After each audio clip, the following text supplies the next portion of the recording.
Good morning, good evening, good afternoon, everybody. Sorry the camera works a bit shaky. Graham's got the selfie stick in hospital.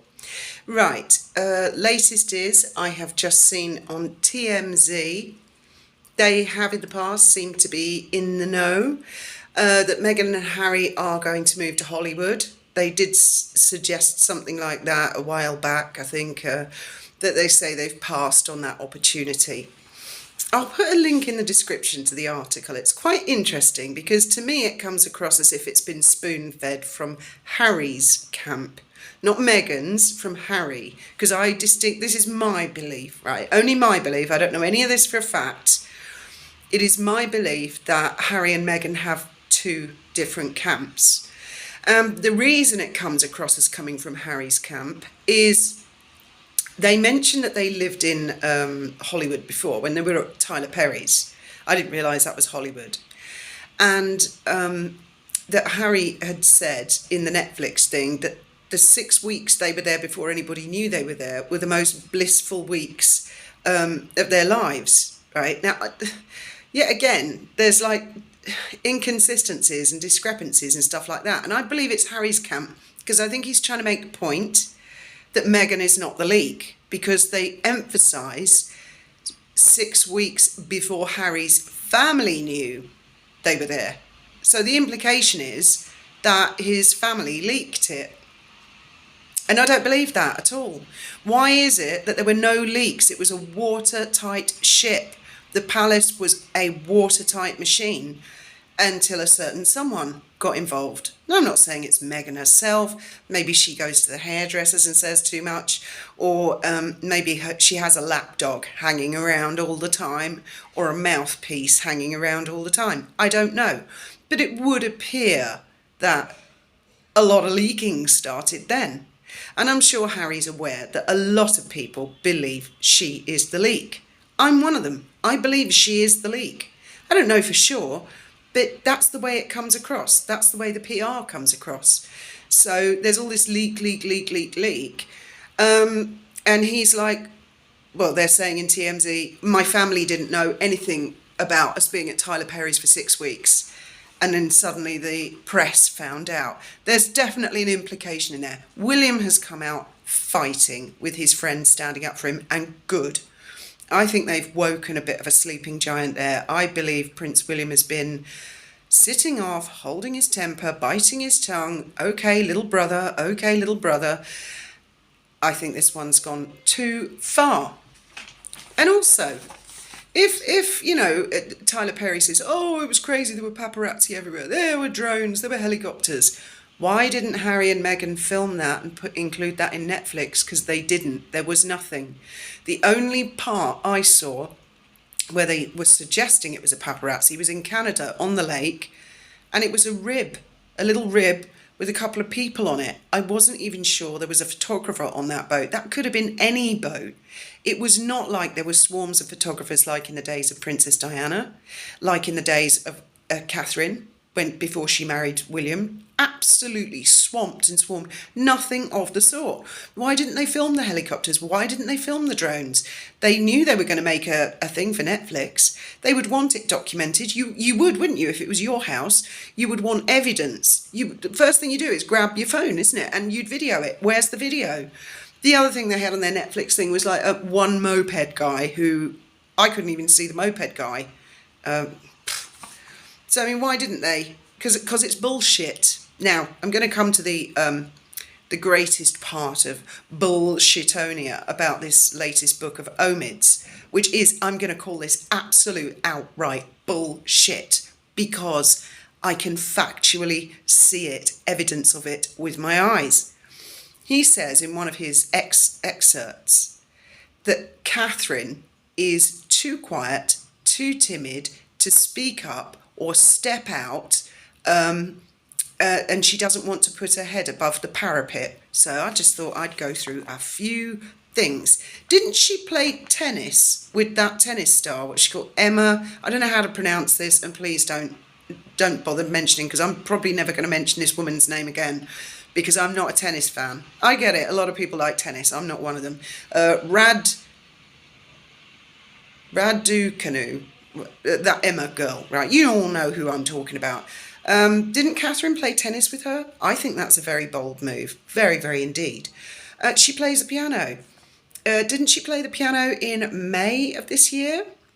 And previously on the 8th of December 2021. That, I mean, when you play a musical instrument in front of like the whole world, because you're a member of the biggest, most famous royal family in the world, the family in the world, wouldn't you be just a little bit nervous? I remember Princess Diana played the piano once and sort of got a note wrong, went bright red and ran out of the room. But generally speaking, I can't really think of many occasions members of the royal family have played musical instruments. They're not, it's not part of their duty. It's not something they have to do. So I think that was a very bold thing for Catherine to do. I've never seen Meghan play a musical instrument. I've never seen Meghan playing tennis with a tennis superstar. I mean, that wasn't just playing tennis with anybody. That was playing tennis with a champion. Catherine likes to go rock climbing. Now, you can look up, Catherine is a very active and sporty person. She's world famous for being active and sporty and being really out there. So to call her a timid little flower, that, Omid, is bullshit. Bullshit. Rock climbing in November 2015. Rock climbing again this year in April. Oh, the running thing, where it was her and Harry and William, I do believe that was February 2017. And sailing. She and William go in for boat races, rowing races, sailing races. They were, just to name a couple, I'm not naming all of them because there's just so many to name, Omid. You bullshitter. Sailing in 2014, and then in 2019, the King's Cup, no less. I believe Catherine's team won in 2014 and Williams won in 2019. I remember that because I think Bear Grylls was there and he congratulated Prince George on eating his first worm or something like that. Bear Grylls, a very active person, friends with the Prince and Princess of Wales. Oh, isn't it all falling apart? So for me, that is the biggest piece of bullshit above all other bullshit awards. Omids Scobie. I think Omids Scobie at the moment, and I'm just guessing, if I was in his shoes, I would probably be deeply regretting this book, phoning the publisher and begging them not to release it. Because I heard something, I don't know if he was interviewed by The Times. I saw someone say on X, there was an excerpt from an article where he was interviewed and he had a little tear in his eye. He had a little tear in his eye from bullying on social media. Well, maybe try not being such a twat. Although I will give him one thing, at least he does twatty things in his own name, and he comes out and he says it. Some twats, they do twatty things in hidden, don't they, in secret, in the dark. And then they get all upset when their twatty behaviour becomes public and then everybody knows they're a twat. At least Omid's wearing it, loud and proud. Hi, I'm a twat. I mean, this is their biggest nightmare. What the hell is all this bullshit? They're going to buy a house in Hollywood. With what money, I would say. I mean, not that I know, just guessing. That's what I'm guessing. That's hence the need for the invite to Christmas. None of these things are ever going to happen, are they? I don't believe. In fact, I've actually reached a point where I'm not quite sure what's going to happen next, whereas in the past I've had a rough idea. I've thought, well, if you shit all over your family, that's not going to work out well.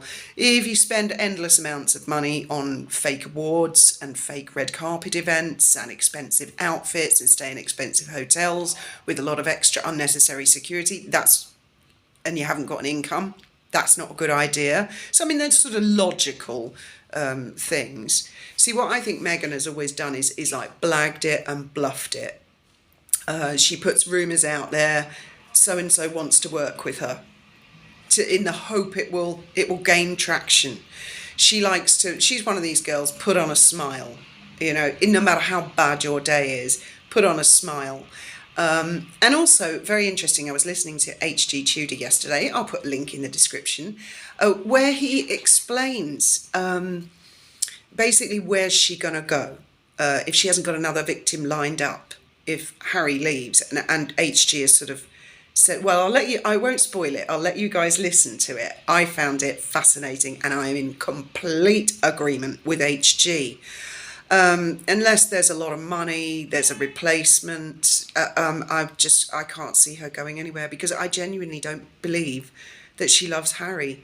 If Harry worked in McDonald's or as a busman or anywhere that wasn't a royal prince, I don't believe she would have given him a second look. That is my genuine belief. That's how it comes across. Now, people might say that about Catherine.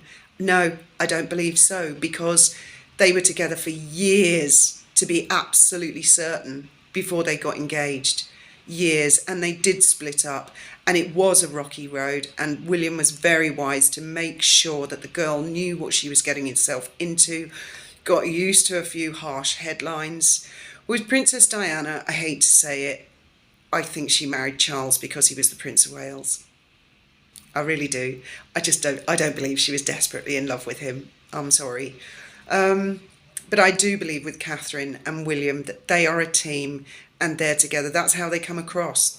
You can tell in their body language and everything. There's nothing fake. The press are very good at getting a photograph of just a moment that can look like they're not together, and they just don't. Kate and William just don't give that opportunity because they're genuinely together. Speaking of being together, I bought this fluffy jacket because it's going to snow on Thursday. I'm so excited. I haven't seen snow in 14 years.